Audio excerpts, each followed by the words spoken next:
the one-sided story. My topic today is inspired by the writer Chimamanda Ngozi Adichie, and she called it the one-sided story. She talked about her early days as a writer and how her stories were formed based off what she had read, even though she had never experienced it at the time. In her talk, she discussed the impression one story or a part of it could form. A single story is never complete. It tells only a part of a whole story. She mentioned the way people in other continents have a single story of Africa, one of catastrophe.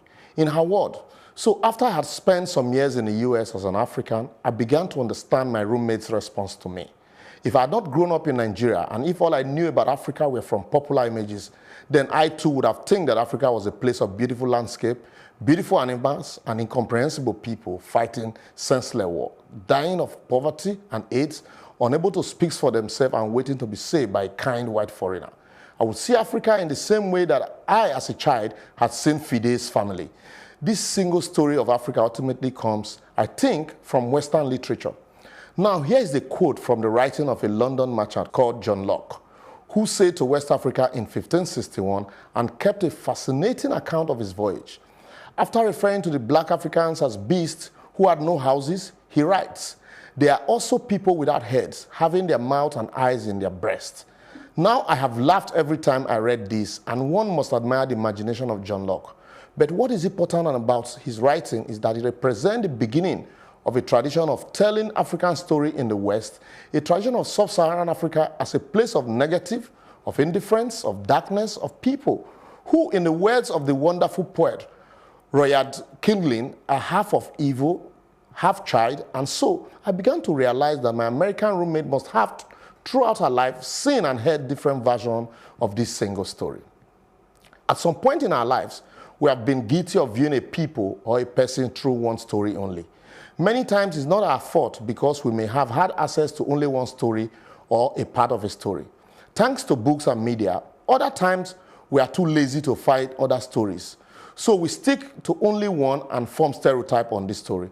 This is why some people feel that all Muslims are terrorists, every Nigerian is fraudulent, and feminists are men haters who do not cook for their husband. You can add yours, the list is endless. These are grossly untrue. She continued, so that is how to create a single story.